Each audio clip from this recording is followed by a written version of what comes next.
Hello दोस्तों, आपका हमारे YouTube channel sigma physics classes में आपका स्वागत है। दोस्तों, आज का टॉपिक विद्युत द्विध्रुव के कारण निरक्ष पर स्थित विद्युत क्षेत्र की तीव्रता ज्ञात करना है।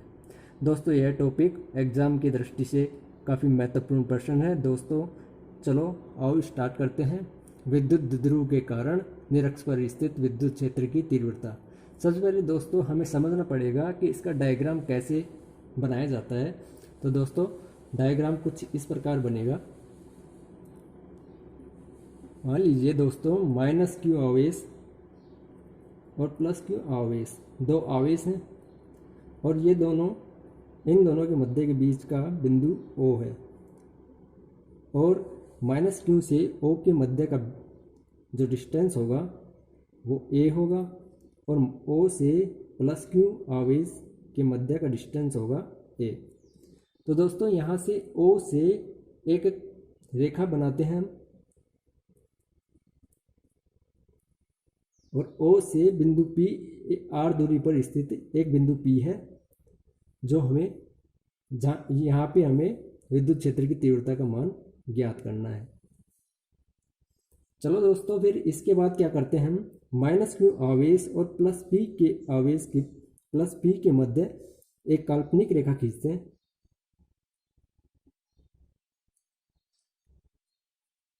और प्लस क्यू आवेश के कारण भी एक काल्पनिक रेखा खींचते हैं। तो दोस्तों हमें क्या करना पड़ेगा कि P एक बिंदु है और माइनस क्यू आवेश और प्लस क्यू आवेश पर हम दो बिंदु बांध देते हैं A और B।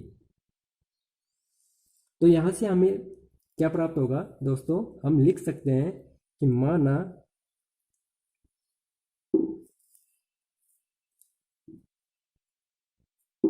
माना कि माइनस क्यू आवेश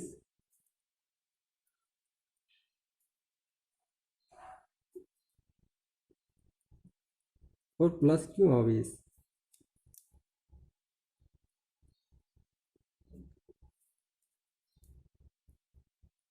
अल्प दूरी पर स्थित है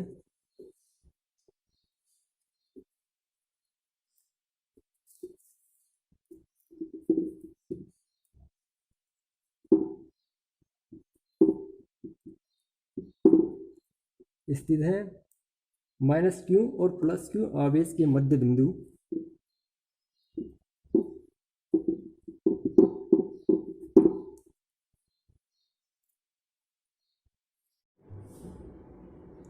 माइनस क्यू आवेश और प्लस क्यू आवेश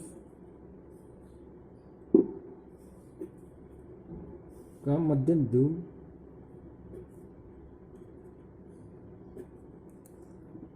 O से R दूरी पर स्थित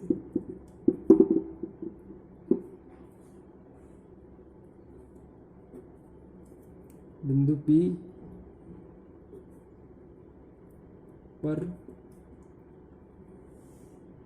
विद्युत क्षेत्र की तीव्रता ज्ञात करनी है।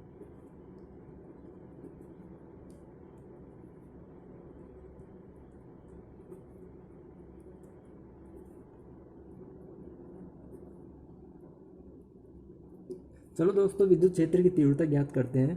सबसे पहले हमें क्या करना पड़ेगा कि यहाँ पर बिंदु P, A और O एक त्रिभुज लेते हैं हम।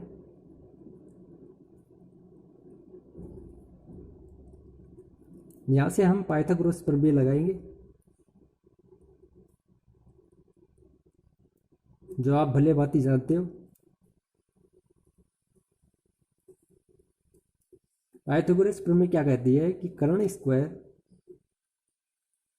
इक्वल टू आधार स्क्वायर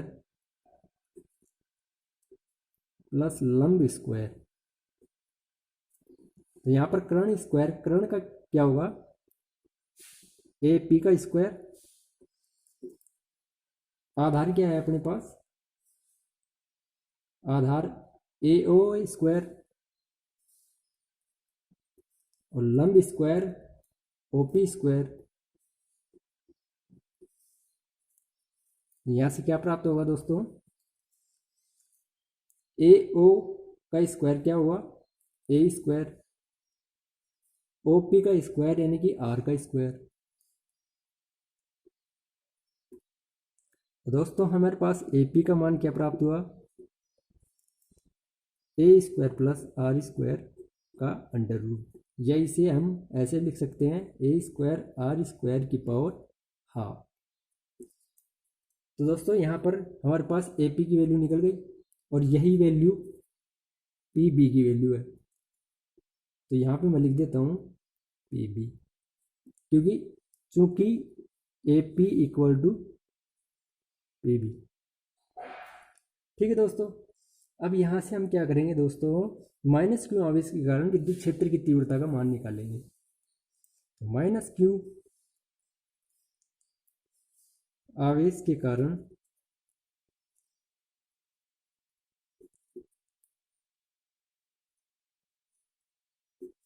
विद्युत क्षेत्र की तीव्रता,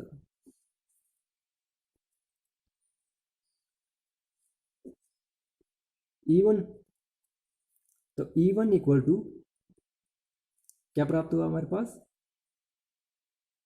हम जानते हैं कि के क्यू अपॉन में आर स्क्वायर होता है।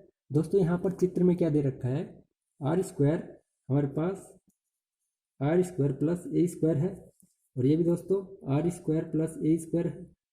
यहाँ पे हमें प्राप्त हुआ था, यहाँ पे a square plus r square प्राप्त हुआ था। तो दोस्तों यहाँ पर क्या लिखेंगे हम, under root R square plus ए स्क्वायर का होल वर्ग, यहाँ पर under root R square plus ए स्क्वायर का होल वर्ग, ये हमारे पास इक्वेशन नंबर फर्स्ट प्राप्त होगी।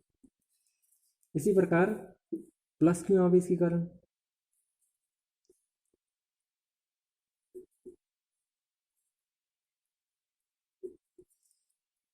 विद्युत क्षेत्र की तीव्रता,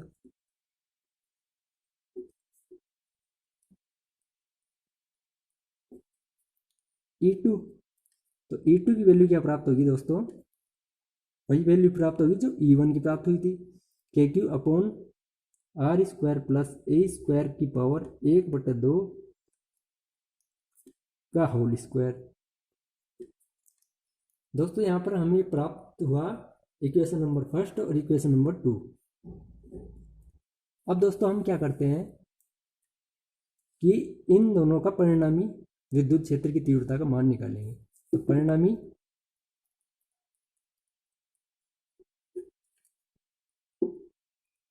विद्युत क्षेत्र की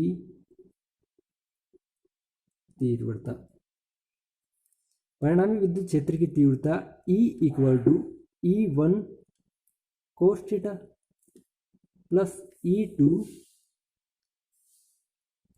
कोस थीटा।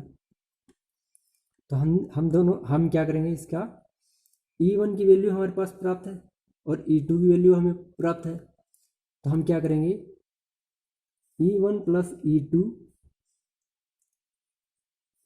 और कोस थीटा हमें यहाँ पर बाहर निकाल लेंगे। तो दोस्तों यहाँ पर E1 और E2 की वैल्यू पुट कर देंगे यहाँ पे। तो के क्यू अपॉन, यहाँ पर दोस्तों हमारे पास क्या था कि यहाँ पे के क्यू अपॉन में आर स्क्वायर प्लस ए स्क्वायर का अंडर रूट था, और यहाँ पर स्क्वायर है, और अंडर रूट का मतलब क्या होता है, 1/2 की पावर 1/2। तो 1/2 यहाँ पर है और यहाँ पर स्क्वायर है, तो 2 से 2 कैंसिल हो जाएगा। तो दोस्तों हमारे पास क्या प्राप्त होगा, K Q upon are square plus A square, और सिमिलरली यहाँ पे भी वही प्राप्त होगा जो ऊपर प्राप्त हुआ था, आर स्क्वायर प्लस ए स्क्वायर। यहाँ से दोस्तों 2 से 2 कैंसिल हो जाएगा, तो आर स्क्वायर प्लस ए स्क्वायर प्राप्त होगा। तो दोस्तों हम यहाँ पर लिखेंगे क्या, वो ये लिखेंगे हम आर स्क्वायर प्लस ए स्क्वायर, ये तो हुई E1 की वैल्यू, और दोस्तों E2 की वैल्यू के क्यू अपॉन में आर स्क्वायर प्लस ए स्क्वायर। इसको कोष्टक में बंद कर लेंगे और कोस थीटा लिख देंगे। अब दोस्तों यहाँ से हमें क्या करना पड़ेगा, हमें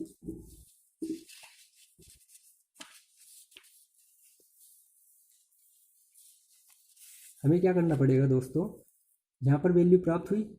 अब क्या करना पड़ेगा दोस्तों, के क्यू अपॉन ये यहाँ से क्या प्राप्त हुआ, 2 के क्यू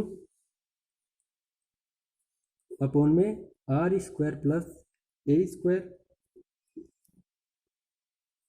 ठीक है दोस्तों, ये जुड़कर क्या हो गए, 2 हो गए।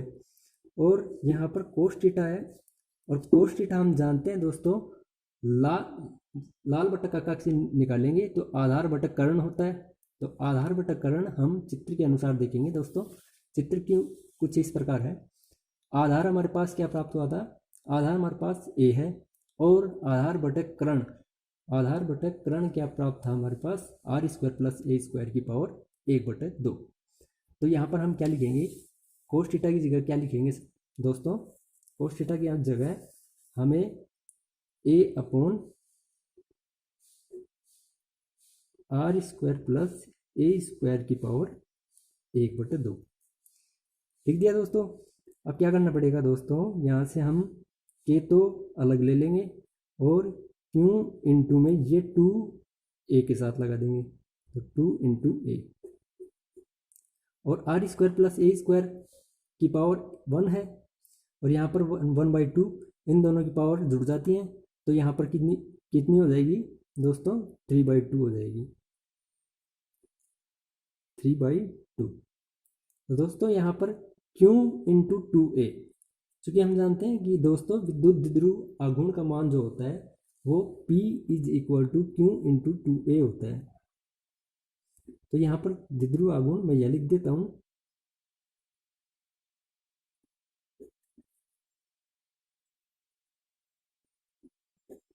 P इक्वल टू ये होता है दोस्तों। तो यहाँ पर क्या करेंगे दोस्तों, K into p r square plus ए स्क्वायर की पावर 3/2। दोस्तों यहाँ पर हम पहले भी मैं लिखवा चुका हूँ, अक्ष पर जो पिछला टॉपिक था हमारा उसके अंदर आर की पावर इज ग्रेटर देन बड़ा होता है ए से। तो दोस्तों यहाँ पर क्या करेंगे दोस्तों, ए को हम नेगलेक्ट मान लेंगे और हम क्या करेंगे, के इंटू पी आर स्क्वायर की पावर 3/2, यहाँ पर ए को नेगलेक्ट मान लिया गया दोस्तों। तो हम क्या करेंगे, के पी 2 से 2 कैंसिल, आर की क्यूब हो जाएगी दोस्तों। तो के पी अपॉन आर की क्यूब, यहाँ पर विद्युत क्षेत्र की तीव्रता का मान प्राप्त होगा, E इज इक्वल टू के इंटू पी आर की क्यूब। तो दोस्तों यही विद्युत क्षेत्र की तीव्रता का मान है। इस टॉपिक को बार बार देखना दोस्तों, और यह क्लियर हो जाएगा दोस्तों कि क्लियर हो जाएगा द्विध्रुव के कारण निरक्ष पर स्थित विद्युत क्षेत्र की तीव्रता का मान कुछ इस प्रकार से निकाला जाएगा।